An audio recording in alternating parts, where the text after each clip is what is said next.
Alright guys, so I'm back with part 2 of my Nintendo's E3 2009 impressions video, and where I left off was with the coverage of the Wii Motion Plus from Nintendo. After that, they went ahead and they started showing some exclusive games. They showed Final Fantasy Crystal Barrows for the Wii, which it looks decent. However, it's funny how the only Final Fantasy game that ever comes out on the Nintendo platforms, aside from the handhelds, always seem to be these Crystal Chronicle games. Then after that, they showed Kingdom Hearts 358, 2 Days. The game looks good, but it's another game that we already know, we've already seen. So they just showed us more of something that we knew about. Again, after that, they followed that up with Mario and Luigi, Bowser's Inside Story, where essentially it's Mario and Luigi RPG 3. This time you're going to be playing inside of Bowser's body. Looks like a good game, and don't get me wrong, but again, another game that we already knew about, that we already have seen stuff on. And then they make an announcement of a game that we haven't heard anything about, although I would assume that most people figure that this would eventually come to the DS. I'm surprised it didn't come earlier, and that's Golden Sun on the DS. A game that I'll be picking up on day one. I mean, I pick up a lot of other DS games. You can tell that by my other videos, but I did enjoy Golden Sun on the Game Boy Advance, so I will, like I said, be picking this game up. And it looked decent.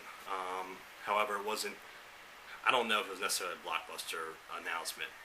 So after that, Cammy comes back out, and she begins to announce some very casual games. And the game that she starts off with is, she starts talking about James Patterson's, James Patterson, who's, I guess, this writer. I don't know anything about him. I guess he writes women's novels. But she announces James Patterson's Women's Murder Club Games of Passion. So what? Once again, it's a game that the people who you're trying to market that towards, they're not watching this. And they're not going to really care.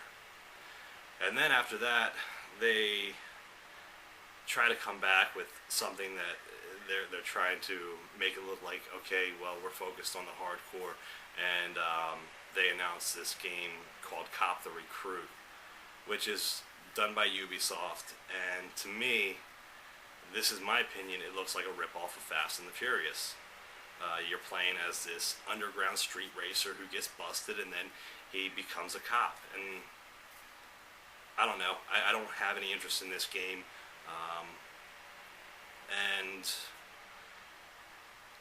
a lot of what Ubisoft, however you want to pronounce it, has done on the DS has been kind of poor, although they've done some decent things.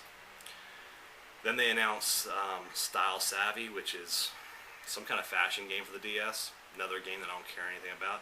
They go over some of the DSi sales, like we didn't know that the system was selling incredibly well. Then they go over a game that I'm actually very interested for. I was hoping that they would announce this coming a little bit sooner, although we're already in summer, so essentially, but that's the Flipnote Studios for the DSiWare, which is basically a Flipnote or flipbook creator. Essentially, you can draw your own picture and create your own animations, and depending on how they incorporate, the sharing and uploading of that, I think that'll be a really awesome thing.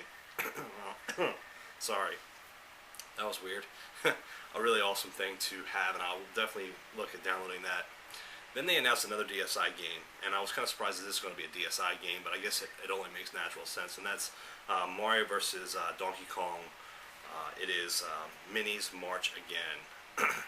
And the big announcement with this game is that as opposed to the other March of the Minis or the other Mario vs. Donkey Kong games, you can actually create your own levels in this. So that's kind of cool that you can share your levels online, and that'll be available for download on June 8th. Now, I would have liked to have seen a full retail version of that. However, it's only natural that we're going to start to see some more DSiWare games. They announced WarioWare Do-It-Yourself, which most people knew about already, and this is a game where you can actually create your own WarioWare esque mini games and upload them. So that has a lot of potential. Something that definitely appeals to me, is very interesting.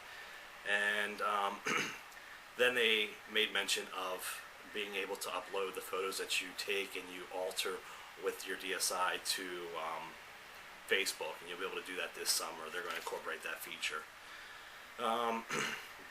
They went ahead after that, showed Zelda Spirit Tracks.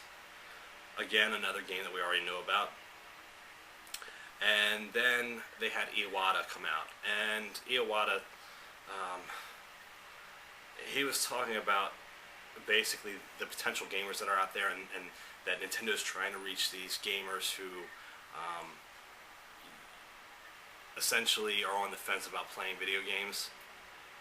Once again, they're not watching E3. I understand you're trying to explain your strategy to everybody out there, but I don't really care about you trying to reach these people who aren't playing games.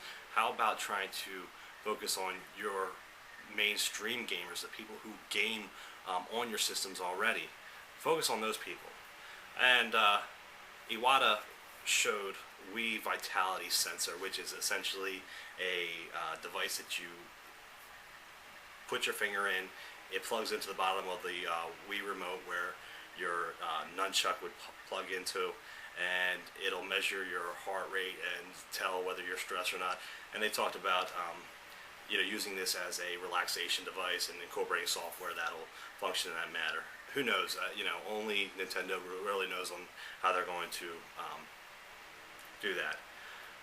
Kirby comes back out. They announced Super Mario Galaxy 2. Alright, finally something that I'm really excited about. I love the first Super Mario Galaxy. If there's any game that I feel makes a system a must-buy, I feel like Super Mario Galaxy 1 was a game that was a system seller. And Super Mario Galaxy 2 will undoubtedly do things just as well. They did show that Yoshi's in this game, so that's cool, and I'm happy about that. Reggie comes back out. They show The Conduit, a game that we know about.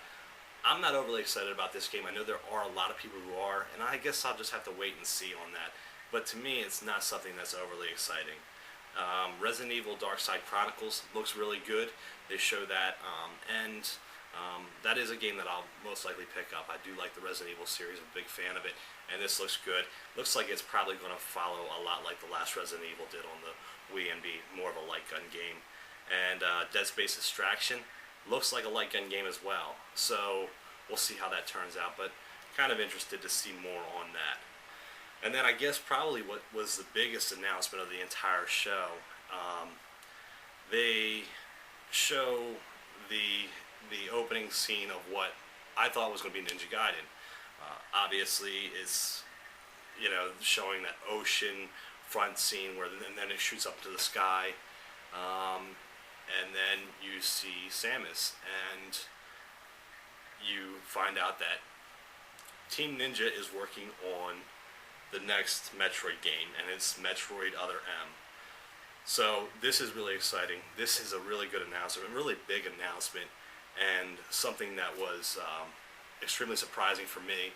The fact that Nintendo would have an outside company like Team Ninja come and work on a game, it shows that Nintendo's listening a little bit. But the rest of their show and a lot of their content proved otherwise. I don't think that they really paid attention to what their core group of gamers want. And it just seemed like it was a repeat of last year's E3. If I have to give them a grade, I would say that their ranking was like a C. It was a disappointing show. The only thing that saved them was really Metroid Other M, Super Mario Galaxy 2, and then New Super Mario Brothers on the Wii. Other than that, everything else was there was a lot of throwaway stuff and a lot of junk in there. However, I'm interested to see what you guys think, and let me know. But this is an opinions video, so we're all entitled to our own opinion. If you don't agree with me, so be it. Definitely, if they hadn't announced some of these bigger games like the Zelda or the Metroid game, this thing would have been like a D rating. I just feel like Nintendo, while they've done a lot of things right, they don't really know how to approach these types of things. So anyways, guys, that's it from me. Thanks for watching. If you Haven't watched part 1, go back and watch that. But hopefully you've watched these in order, and I'll talk to you guys soon.